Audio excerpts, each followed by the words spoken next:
Guys, kung meron kayong Toyota Revo gasoline engine 7K, kapag inabutan kayo sa daan, namatayan kayo ng inyong makina, tapos kapag pinapaandar nyo, redondo lang ng redondo. Yan, ito guys ang una nyong isi-check.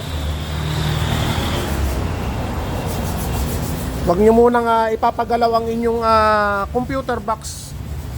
Yan, katulad nito. Yan, ito yung kanyang computer box. Huwag nyong ipapagalaw yan.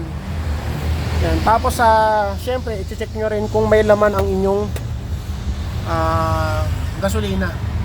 Yan, katulad yan, may laman.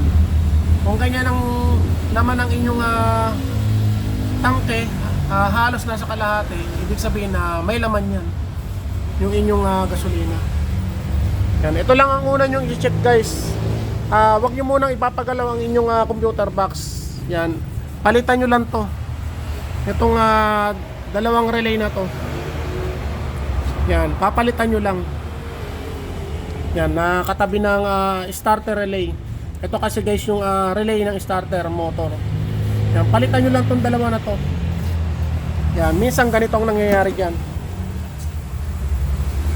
Yan, ito kinakalawang, nabubulok. Kaya kapag kinalawang yan, mamamatayan na kayo ng makina. Yan, ang gagawin nyo, dalawang relay na ang papalitan nyo. Yan, meron namang nabibili nyo sa auto supply ng ganitong klaseng relay. Ang bibili nyo guys, 12 volts. 12 volts na relay, ganitong klase. Tapos isuksok nyo na rito. Yan, medyo mahirap lang kalasin to guys, kasi meron tayong nakaharang dito na dashboard. Yan, kaya ang gagawin nyo, dito nyo dudukutin yan kapag nakakabit to. Itong kanyang cover na to, itong dashboard. Yan, sa mga maliliit lang ang kamay nyan guys, dito dudukutin yan. Bubunutin nyo lang dito. Yan, hali ito guys yung kanyang blower. Yan, katabi mismo, nandito. Dukutin nyo na lang kung medyo maliit ang inyong kamay. Tapos palitan nyo lang yung kanyang relay.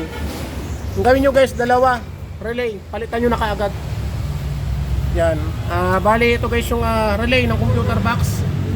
Ito naman relay ng kanyang fuel pump. Katabi mismo ng relay ng starter motor.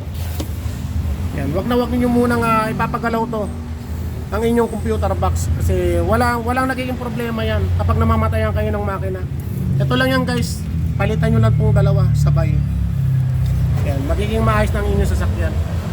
Yan, para hindi kayo gumastos na malaki. Yan muna ang papalitan nyo, itong dalawang relay na to.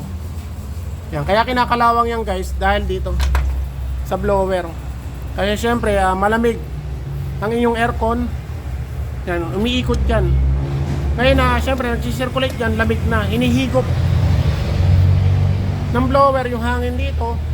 Yan, ilalabas nyo naman dito sa kanya-kanyang mga docking na to. Yan, kaya tinatamaan tong mga relay na to. Yan, ganun lang gawin nyo guys, palitan nyo lang tong dalawa na to sabay mismo. Yan, ito.